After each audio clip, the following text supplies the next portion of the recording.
그런 구절이 있다면 그것은 최상급을 의미하는 것입니다. 최상급. 문법적으로 그렇다라는 말입니다. 그런 구절이 성경에 거의 없습니다. 아주 드뭅니다. 그런데 하나님이 어떤 분이신지 그분의 속성에 관한 표현을 할 때 그런 구절이 나옵니다. 바로 구약에 한번 나오고요, 신약에 한번 나옵니다. 구약의 말씀은 바로 이사야 6장 3절 말씀입니다. 들어보십시오. 서로 불러 이르되 거룩하다, 거룩하다, 거룩하다. 만군의 여호와여 그의 영광이 온 땅에 충만하도다. 여러분 이 대목 아시죠? 이사야가 환상 중에 하나님의 보좌를 봅니다. 하나님의 옷자락이 성전에 가득하였고 스랍, 다시 말해서 천사죠. 이 천사들이 서로 찬송하여 이르며 하는 말이 뭐라는 것이죠? 거룩하다, 거룩하다, 거룩하다. 만군의 여호와여 그 영광이 온 땅에 충만하도다. 거룩하다라는 말이 3번 반복됩니다. 최상급을 말합니다. 신약 성경은 어디냐면 요한계시록입니다. 4장 8절에 네 생물이 각각 6날개를 가졌고 그 안과 주위에는 눈들이 가득하더라. 그들이 밤낮 쉬지 않고 이르기를 거룩하다, 거룩하다, 거룩하다. 주 하나님 곧 전능하신 이여. 이렇게 말씀하고 있어요. 그러니까 이 네 생물은 여기서 뭘 말하는 거냐면 온 피조 세계를 말하는 것입니다.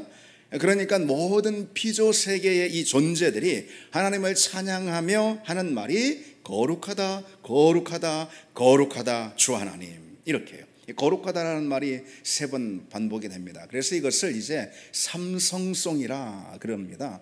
그래서 우리 찬송가도 그래서 이 성경의 구절을 따와서 거룩 거룩 거룩 전능하시니 이렇게 삼성송이 찬송가에도 있죠. 하나님은 거룩하고 거룩하고 거룩하신 분이라는 거죠. 가장 거룩하신 분이다, 최고로 거룩하신 분이다, 그런 뜻입니다. 하나님의 거룩하심은 그 앞에서 그 어떤 것도 거룩하다 할 수 없는, 하나님 앞이라면 그 어떤 것도 거룩하다 할 수 없는 그런 독보적인 거룩함, 그런 압도적인 거룩함, 그런 거룩함이 바로 하나님의 이 거룩함이라는 거죠. 유명한 복음주 신학자인 R.C. 스프라울이라는 분은 이렇게 강조를 하고 있습니다.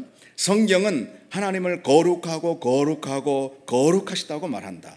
하나님은 단지 거룩하실 뿐만 아니라 거룩하고 거룩하고 거룩하시다.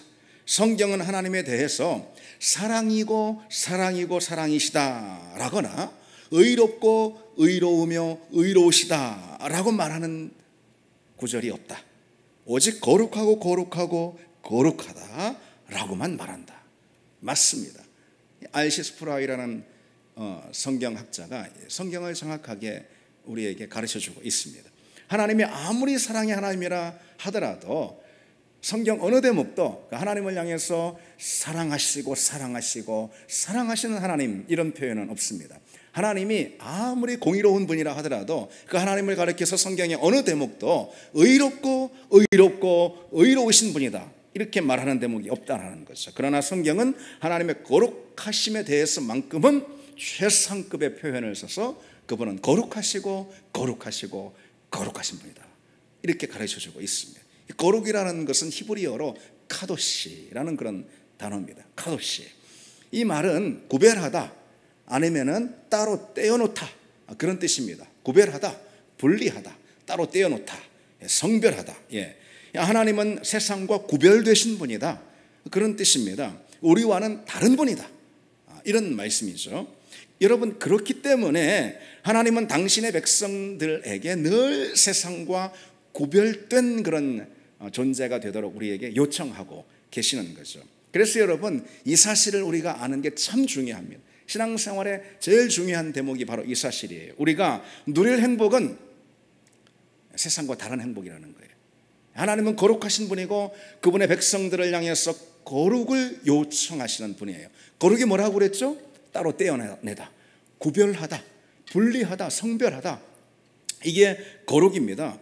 그래서 우리가 알아야 할 이 중요한 사실이라는 것은, 실천적인 사실이라는 것은 뭐냐면은 우리가 누릴 행복은 세상과 다른 행복이라는 거예요. 우리가 꿈꿀 성공은 세상과 다른 성공이라는 것입니다. 우리가 바랄 영광이나 기쁨 역시 세상의 그것과는 다른 것이다. 우리가 이 점을 알아야 합니다. 중요한 것은 그처럼 구별된 백성으로 우리를 삼으시기 위해서 하나님은 우리를 구원하셨다. 구원의 목적이 뭐라는 거죠? 우리를 구별된 백성, 거룩이죠. 바로 거룩한 당신의 백성으로 삼으시기 위해서, 그 목적으로 바로 우리를 구원하셨다라는 거예요. 여러분, 구원이 무엇입니까? 이 구원은 무엇보다도 건져냄을 말하는 거예요. 그렇죠, 여러분? 구원은 건져냄입니다. 그런데 이 건져냄이라는 것은 그 말 자체에 어떤 게 포함되어 있습니까? 무엇으로부터, 그게 있죠, 그렇죠? 무엇으로부터 건져내는 것을 말합니다. 그렇다면 하나님은 우리를 무엇으로부터 건져내셨을까요? 무엇으로부터 구원을 하셨을까요? 세상의 모든 것들이죠, 당연히. 그래서 그것들과 구분하시는 거예요. 우리를 따로 떼어서 세상에서 구별하시는 것입니다. 세상의 모든 것들로부터 우리를 건지셨다, 이거예요. 어떤 겁니까? 여러분, 세상의 죄, 그리고 세상의 불의, 세상의 심판, 심지어는 뭣도 포함되는 거죠? 세상의 모든 것들이에요. 세상의 행복, 세상의 가치, 세상의 성공, 세상의 영광, 세상의 기쁨, 세상의 만족, 세상의 모든 것들로부터 우리를 구분해서 거기로부터 건져내시는 것, 그게 바로 구원입니다. 그럼 그와 같은 구원의 목적이 무엇이라는 거죠? 바로 우리를 하나님의 자녀로 삼으시고 그분과 연합하게 하기 위해서 그런 것입니다. 거룩하신 하나님과 연합하기 위해서는 거룩하지 않은 세상으로부터 분리, 구별해서 그 하나님 앞에 세워야지만, 그래야지만 우리는 거룩하신 하나님과 연합할 수가 있습니다. 우리가 하나님과 연합하기 위해서는 먼저 우선적으로 필요한 것이 뭐라는 거죠? 세상과 구별되는 것. 세상과 구별되는 게 무엇이죠? 그게 거룩이라고 하지 않았습니까? 바로 그것이 거룩입니다. 거룩한 존재가 돼야지 하나님과 연합할 수 있습니다. 거룩이라는 것은 뭐 영적으로 대단히 경건하고 고상한 어떤 무엇을 말하는 것이 아닙니다. 거룩은 1차적인 의미가 구별되는 거예요. 분리하는 것입니다. 그래야 우리는 하나님과 연합할 수 있는 것이고, 그 연합을 통해서 세상과는 구별된 그런 하나님의 영광에 참여하고, 세상과는 구별된, 왜? 하나님이 거룩하신 분이니까 그런 하나님의 은혜에 참여하는 것이, 그런 하나님의 생명에 우리는 비로소 참여할 수가 있습니다. 그걸 가르쳐서 구원이라고 하는 거죠. 여러분, 성경을 보십시오. 출애굽기를 보십시오. 하나님이 왜 이스라엘 백성들을 애굽에서 인도내셨을까요? 왜요? 그들을 죄악의 도시 애굽으로부터 구별하시기 위해서 그런 거죠. 애굽의 만족, 애굽의 안녕, 애굽의 영화, 애굽의 복, 그런 것들로부터, 물론 애굽의 죄죠, 그런 것들로부터 건지시기 위해서 바로 이스라엘 백성들을 출애굽시킨 겁니다. 그런가 하면 하나님은 이제 광야를 지나 가나안 땅에 들어가는 그 장면을 떠올려 보십시오. 이스라엘 백성들이 가나안에 들어가기 전에 왜 그 모든 가나안 족속들을 다 진멸하라, 그들을 다 쫓아내버려라, 왜 그렇게 명령하셨을까요? 이스라엘을 그 가나안이라는 죄악된 도시와 구별하기 위해서 그런 겁니다. 이스라엘 백성들을 그 가나안 족속들의 문화, 그들의 행복, 그들의 만족, 그들의 쾌락, 그들의 성공, 그것으로부터 구별하기 위해서, 그게 곧 거룩입니다. 거룩을 위해서 구원하시고, 그 거룩은 무엇을 위해서 우리에게 필요한 걸까요? 하나님과의 연합. 하나님과의 연합이 있어야 우리는 하나님이 누리시는 그 생명, 하나님 안에 있는 그 생명을 우리는 비로소 누릴 수가 있는 거죠. 여러분, 성경의 이 중요한 맥락, 이게 골자입니다. 골자, 복음의 골자. 우리가 그 점을 놓쳐서는 안 됩니다. 그처럼 하나님의 구원의 목적은 거룩이라고 그랬습니다. 여러분, 잊지 마시기 바랍니다. 하나님 우리를 왜 구원하셨는가? 이 땅에서 더 잘되고 이 땅에서 더 복을 누리고, 그런 게 아닙니다. 이 땅과 구별되게 하기 위해서, 심지어 이 땅의 행복, 이 땅의 만족, 이 땅의 잘됨, 이 땅의 복, 그것들과 구별하기 위해서 하나님 우리를 구원하셨습니다. 우리를 그분의 닮은 거룩한 백성으로 그래서 삼기 위함인 거죠. 오늘 본문을 보십시오. 나는 너희의 하나님이 되려고 너희를 뭐라고요? 애굽 땅에서 인도하여 그랬습니다. 여호와라, 내가 거룩하니 너희도 거룩하라. 여호와 하나님은 애굽 땅에 있는 그 무엇과도 닮은 것이 하나도 없습니다. 애굽 땅에 있는 그 어떤 것과도 철저히 구분된 분입니다. 구별된 분, 성별된 분입니다. 애굽의 그 무엇과도 닮은 것이 하나도 없어요. 그 하나님께서 애굽으로부터 이스라엘 백성들을 건져내셨다라는 것은 이스라엘 백성들이 더 이상 애굽의 그 모든 문화를 거부하게 만들고 이제 하나님과 연합하게 하기 위해서 그런 것이죠. 그게 바로 구원입니다. 하나님은 거룩하시다. 우리가 하나님의 그 거룩을 닮아야 비로소 하나님과 연합할 수가 있는 것이고, 그래야 하나님 안에 있는 그 생명 그리고 또 그 은혜에 우리는 참여할 수가 있습니다. 하나님은 당신과 당신의 백성들의 그 거룩, 그것이 구원의 목적이니까 그 거룩, 하나님과 당신의 백성의 그 거룩, 그것을 지키시기 위해서라면 하나님은 그 무엇도 행하시는 분이라는 것을 여러분 우리는 성경을 통해서 발견할 수가 있습니다. 그분은 거룩을 이루기 위해서 당신의 백성들에게 구원을 베푸신 분입니다.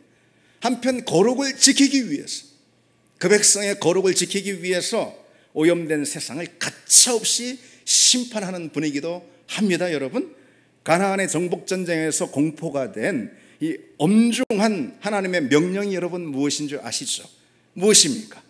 그 땅에 모든 부정하고 가증한 족속들을 다 쓸어버려라. 다 남김없이 진멸해버려라. 심지어 우리로서는 참 이성적으로는 이해가 안 되는 그 안에 있는 모든 어린 아이로부터, 젖먹이 어린 아이로부터 어른에 이르기까지, 짐승에 이르기까지 다 진멸해버려라.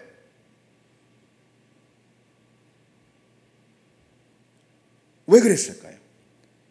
우리가 인간적으로는 참 다른 건 우리가 다 잘 모르겠습니다. 그럼 분명한 사실 하나가 있어요. 그것은 가나안 족속으로 더럽혀진 이 약속의 땅을 정결하게 하기 위해서 그런 겁니다. 그리고 앞으로 그 땅에 정착해 살 이스라엘 백성들의 그 거룩을 지키기 위해서 하나님이 선택하신 불가피한 선택이라는 거죠. 하나님은 거룩을 지키기 위해, 당신의 거룩과 그분의 백성의 거룩을 지키시기 위해서라면 어떤 것도 행하시는 분이다. 우리는 여러분 이 사실 잊지 말아야 합니다. 가나안 정복 전쟁은 어떤 전쟁일까요, 여러분? 어떤 전쟁일까요? 한마디로 하나님이 자기 백성의 거룩을 지키고 거룩을 이루기 위해서 하나님이 싸우신 그런 전쟁이 바로 가나안 정복 전쟁입니다. 이스라엘의 편에 서서 가나안 족속들과 싸우신 그 전쟁이, 여러분 이것이 무엇을 말해줍니까? 하나님은 거룩하지 않은 것들과 무한히 싸우시는 분이다. 끝까지 싸우시는 분이다. 그래서 거룩하지 않은 그 모든 것들을 하나님은 몰아내시는 그런 분이다. 우리는 알아야 하는 거죠. 하나님은 죄와 죄로 오염된 세상과 싸우시는 분이에요.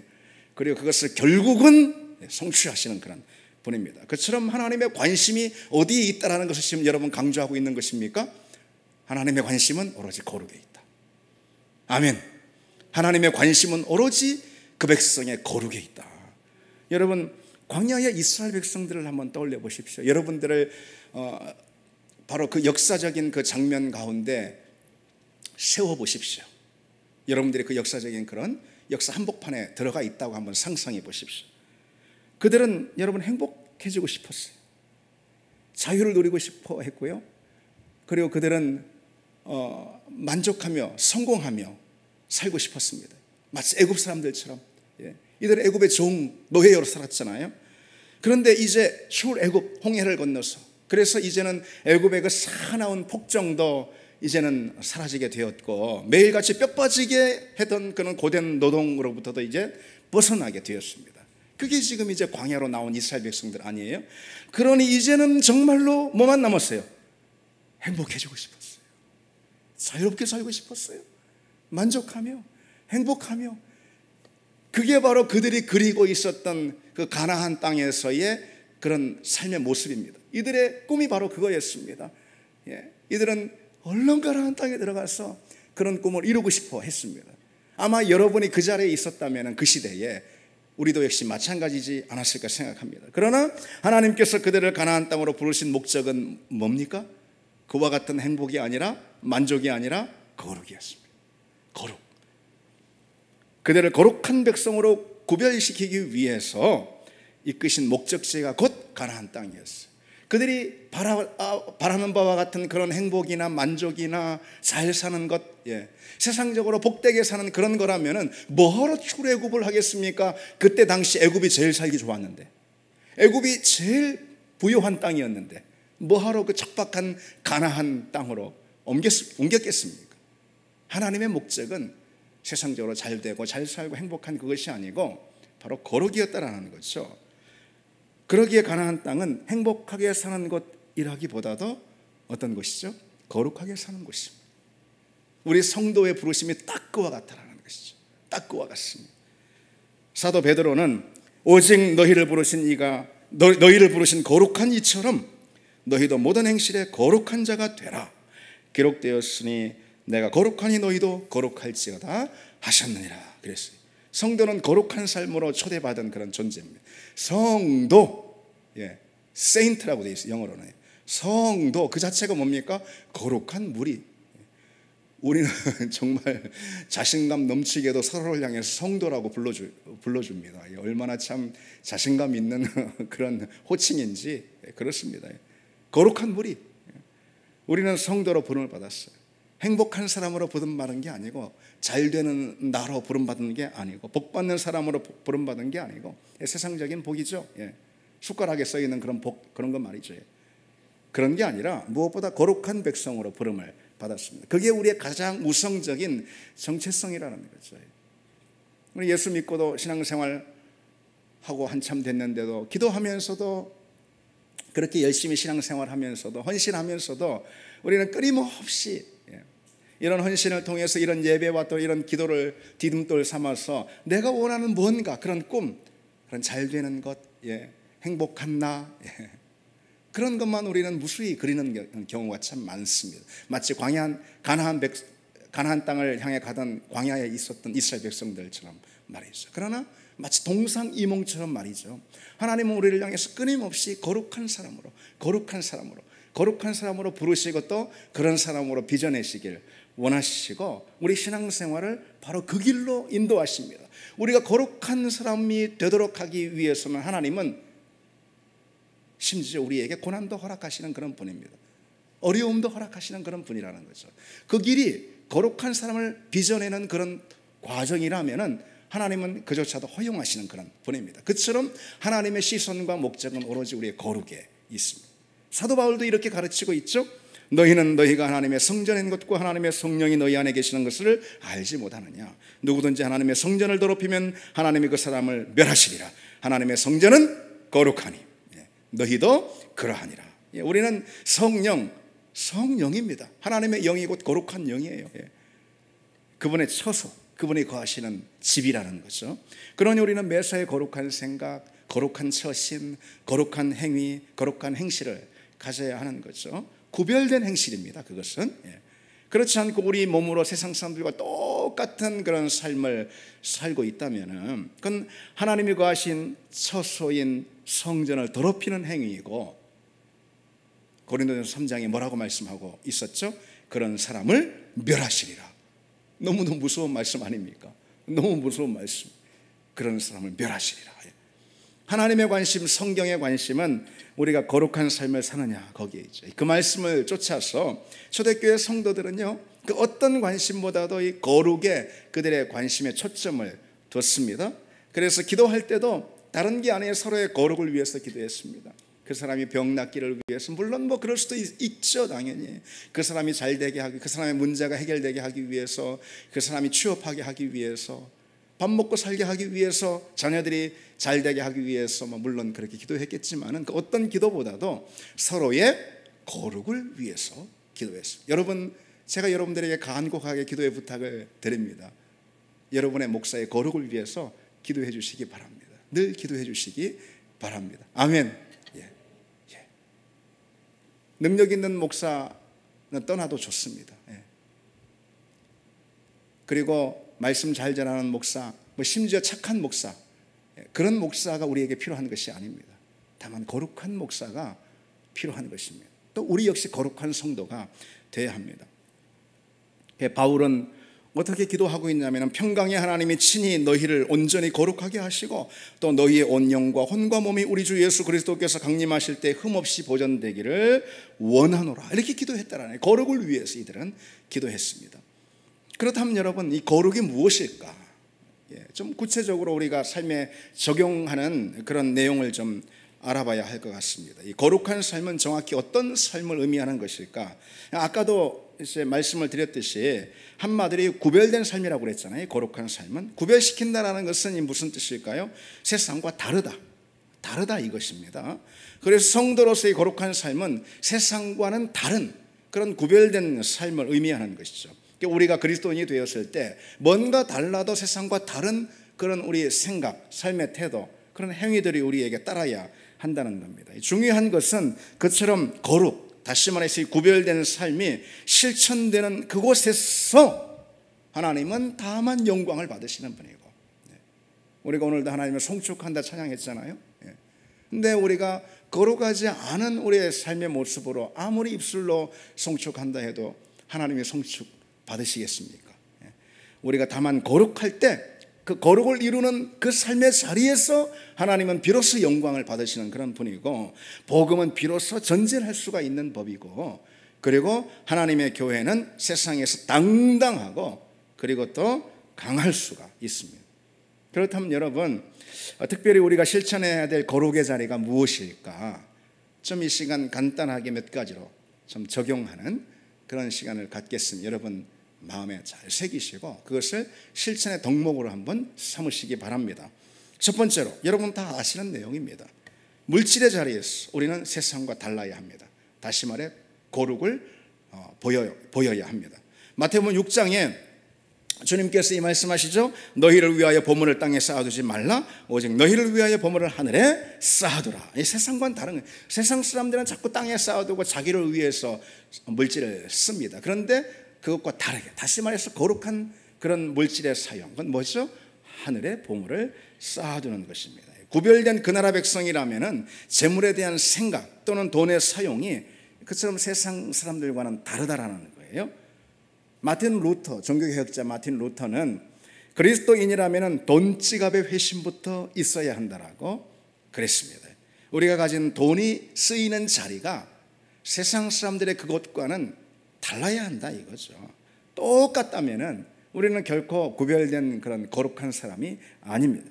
세상 사람들은 돈을 섬기지만 우리는 돈으로 주님을 섬깁니다. 참된 주인이 돈이 아니고 주님이기 때문에 세상 사람들은 돈으로 자기를 섬기지만은 우리는 주님의 일을 섬기는 사람들이죠. 그것이 곧 보화를 하늘에 쌓는 그런 길이고, 또 이 거룩한 물질관, 돈의 사용을 우리는 갖고 있는 것입니다. 비단 무슨 하나님 앞에 나와 예배의 자리에 헌금하는 그것만 말하는 것이 아닙니다. 우리 모든 물질관이 세상과 다른 것 말하는 것이죠. 두 번째로요, 간단히만 보시겠습니다. 우리가 실천해야 될 거룩의 자리가 어디인가? 그것은 성의 자리입니다. 성적인 성의 자리입니다. 무엇보다 이 성적인 순결이 거룩의 실천의 자리가 되어야 합니다. 이 돈의 자리, 그러니까 다시 말해 재물의 자리이든 어느 성의 자리이든 이 모든 것들이, 제가 지금 말씀드리는 것들은 성경에서 거룩과 결부되어서 가장 많이 등장하는 그런 주제들입니다. 자, 그중 하나가 뭐라고요? 두 번째로 성의 자리. 성적인 순결이 거룩의 실천의 자리가 되어야 합니다. 데살로니가전서 4장에요. 하나님의 뜻은 이것이니 너희의 거룩함이라 곧 음란을 버리라. 너희의 거룩함이 하나님의 뜻이다. 그래놓고 곧 음란을 버리라 이렇게 말씀하고 있죠. 거룩한 삶은 곧 음란과 성적인 타락, 성적인 모든 부정과 부도덕함, 이런 것들과 구별된 그런 삶을 말합니다. 특히 요즘은 각종 성적인 타락은 물론이고 말로 다 할 수 없는 그런 성적인 타락, 우리나라를 심지어 불륜공화국이라고도 이렇게 말하기도 하고요. 어쨌든 이런 성적인 타락은 물론이고, 심지어 우리가 잘 알고 여러분들 제가 강단에서도 누차 강조했던 동성애와 같은 그런 어긋나고 비뚤어진 성적인 행위들이, 문제는 뭐냐면요, 동성애가 있다 이게 문제가 아니에요. 이 동성애는 수천 년 전부터 있었어요. 예수님 시대 그 전부터 있었어요. 근데 그걸 문제 삼는 문제죠. 근데 그거를 강조하는 것이 아니고, 지금 제가 그때는 그래도 그것이 죄인 줄 알았어요. 그것이 타락한 삶인지 알았어요. 근데 지금은 동성애가 오히려 정당하다고 주장이 되는 그런 혼탁한 세상이에요. 그것을 법으로 만들려고도 하고 말이죠. 여러분 지금까지 보면은 총 31개국이 동성 결혼을 합법화했어요. 동성애는 뭐 만연하고 더 나아가서 동성 결혼을 합법화한 나라만 31개국인데 대부분 다 잘 사는, 경제적으로 잘 사는 선진국들, 특별히 기독교 문화의 나라들, 유럽이나 저 북미나 이런 기독교 문화의 나라들, 그런 나라들입니다. 최근에 영국의 감리교회, 영국 감리교회가 동성 결혼을 인정하는 그런 총회에서의 교단 결의문을 발표했습니다. 그러면서 하는 말이 뭐냐면 사회 변화에 발맞춘 어쩔 수 없는 선택이라 뭐 이런 변명을 늘어놨습니다. 여러분, 저는 참 그거 보고 정말 통탄했습니다. 제가 가장 사랑하는 그런 시대가 언제냐면은 그리고 책을 통해서 애독하고 가장 많이 보고 하는 그 시대가 언제냐면은 18세기, 특별히 영국과 미국, 특별히 영국이거든요. 18세기 영국에 어떤 일이 있었는지 기독교 역사를 보면은 정말 가슴이 뜁니다. 정말 가슴이 뛰는 심장 없이는 그 역사를 읽을 수가 없습니다. 특별히 여러분 아시는 요한 웨슬레 같은 사람이 엄청난, 정말 어마어마하고 폭발적이고 위대한 그런 부흥의 역사를 일으켰는데, 요한 웨슬레가 감리교 창설자 아닙니까, 여러분? 그런 영국 감리교회가 동성 결혼을 합법화했단 말이죠. 그러니까 여러분, 많은 예 중에서 그냥 하나만 든 것입니다. 사단이 그처럼 서구 교회를 자신의 점령지로 삼고 있는 이 천병에 무엇을 세우는가 우리는 주목해 볼 필요가 있겠죠. 바로 동성애입니다. 더 넓은 의미로 보자면 성적인 타락인 거예요. 우리는 기억해야 합니다. 마귀는 다른 무엇보다도 이 성적인 자리에서부터 거룩을 무너뜨립니다. 거기서 거룩을 허무는 거예요. 그러면 다 허물어지는 것입니다. 물론 동성애뿐만 아니라 성적인 모든 어떤 부도덕함, 부정함, 모든 타락을 의미하는 거예요. 성적인 거룩을 지키는 것이 얼마나 중요한지 우리는 깊이 알아야 합니다. 결코 물러서지 말아야 합니다. 자, 세 번째로 우리가 실천해야 될 거룩의 자리에 대해서 우리가 나누고 있는데, 그중 하나는 바로 관계의 자리입니다. 여러분, 거룩이 뭐라고 그랬습니까? 거룩은 세상과 다른 거라고 그랬잖아요. 세상과 구별된 다른 무엇이라고 그랬잖아요.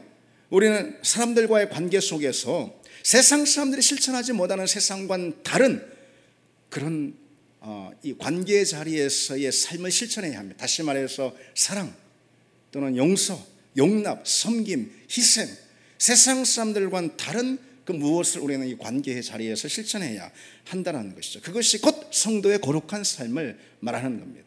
우리가 세상 가운데서 스스로 성도임을, 거룩한 사람임을 드러낼 수 있는 표현이 무엇일까? 그들이 하지 못하는 사랑을 우리가 하는 것입니다.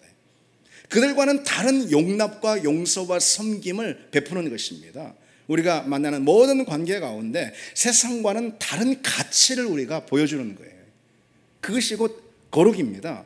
거룩을 무슨 금욕적이고 아니면은 고상한 행위, 그런 걸로 생각해서는 전혀 성경적이지 않은 착각입니다.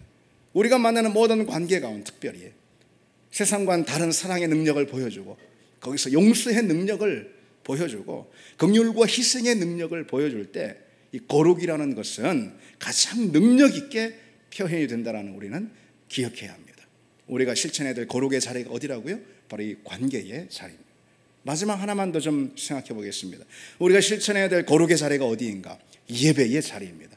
제가 아까도 말씀드렸죠. 성경이 거룩이라는 말씀과 이 결부해서 말씀하고 있는, 소개하고 있는 이 주제가 다 이런 것들입니다. 물질, 성 또는 관계의 자리, 그리고 또 중요한 게 예배 아니겠어요? 예배. 하나님은 거룩하신 분이에요. 거룩하신 그분께 나아가는 예배의 자리만큼 거룩이 요청이 되는 자리도 당연히 없는 거. 이건 상식이죠. 신앙의 상식입니다. 예배의 자리에서의 거룩이 그럼 무엇일까? 거룩하게 예배에 참여하는 그런 태도는 어떤 것일까? 정결한 마음이죠. 흠 없는 그런 마음이죠. 온전한 태도이죠. 최고의 것을 드리는 그런 자세이죠. 최상의 것으로 하나님께 나아가는 그런 행위이죠. 그것이 곧 예배의 거룩입니다. 예배의 자리에서 우리가 갖춰야 할 거룩입니다. 하나님은 거룩하신 분이고, 그 거룩하신 분 앞에 우리가 예배로 나아갈 때 거룩하지 않은 모습이 있다면 그건 결코 예배가 될 수가 없죠. 오히려 하나님을 모욕하는 행위가 될 수 있습니다. 전에도 말씀드렸지만 우리는 죄 지으면서 하나님을 모욕하는 것이 아니고 예배드리면서 하나님을 모욕할 수가 있음을 기억해야 합니다. 여러분, 우리가 돌아보길 바랍니다. 오늘 우리는 예배를 너무 가볍게 여기고 있지는 않나? 어떻습니까, 여러분?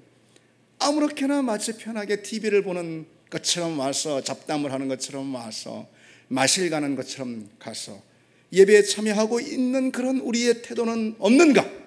여러분, 어떻습니까? 예배를 너무 쉽게 생각하는 그런 태도는 우리에게 없는가? 그러니 너무 또 쉽게 예배를 빠져버립니다. 예배를 너무 쉽게 생략해버리는 그런 태도들이 우리에게 참 너무 많습니다.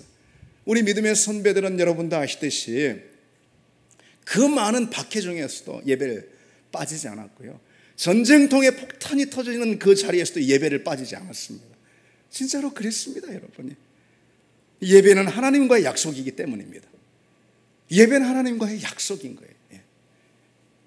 여러분, 우리가 간혹 예배에 빠지는 이유들을 돌아볼 때 모든 것이 그러지는 않을진 몰라도 많은 경우 너무 이유가 되지 않는 가벼운 이유, 그것이 예배를 빠지는 이유가 되진 않나 우리를 돌아봐야 합니다. 우리의 그러한 태도는 말씀드린 대로 하나님을 만홀히 여기는 태도입니다. 이 얼마나 무서운 일입니까? 그래서 제가 이렇게 강조하는 것입니다. 예. 여러분들 뭐라고 하는 것이 아닙니다. 예. 이것이 너무나도 무서운 행위가 될 수 있기 때문에 강조할 수밖에 없는 겁니다. 여러분들을 지키기 위해서 그런 것입니다. 예배만큼 거룩한 태도가 요구받는 자리는 더 없습니다. 그래서 우리는 예배의 자리에서 경건하고, 그래서 성결하고, 온전하고, 철저하게 우리의 최상의 것, 최고의 것을 드리는 그 자리가 될 때 그 예배는 비로소 거룩한 예배가 되고, 거룩한 예배가 될 때 그 예배의 대상인 거룩하신 하나님을 비로소 만날 수 있음을 우리는 기억해야 할 것입니다. 이제 함께 찬양하시겠습니다. 주께서 높은 보좌에 앉으셨는데 그 옷자락은 성전에 가득하도다. 우리 가사를 생각하며 함께 찬양하시겠습니다.